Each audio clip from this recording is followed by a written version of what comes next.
Tarifat e Trumpit kanë me ndikue edhe në muzikë. Qe qysh?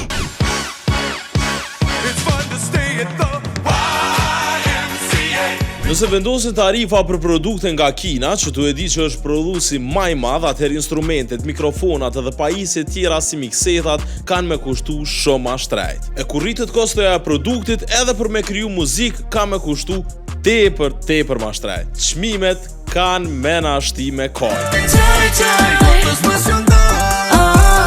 Vinyls edhe CD-at nëse sot I blenë me një çmim të lirë edhe nuk dokën as pak interesant, ta shëtutje kanë me kushtu shumë ma shtrejt e ti ki mu gëzu që e ki.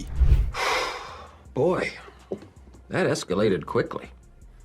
I mean, that really got out of hand fast. E këto majicat e bendit ose artistit tënd favorit që I ke prit gjithë me I porosit. Tash është pak ma ndryshe. Shumica e mërqit prodhohet jashtë SBA-ve, e me rritje tarifash, kostoja për me prodhu normal që rritet, edhe fansat kanë me pagu ma shumë. Jo veç nga ana materiale, por edhe në turnet ndërkombëtare.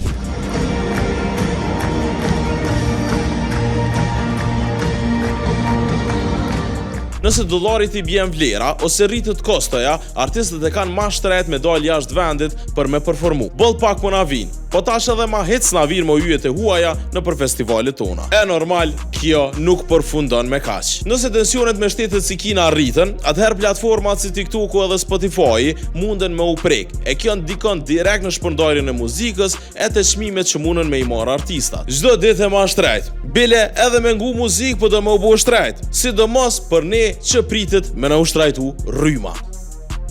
Nejse, po ti sot ki rrym, boje follower Ban FM në krejt platformat sociale e subscribe në YouTube.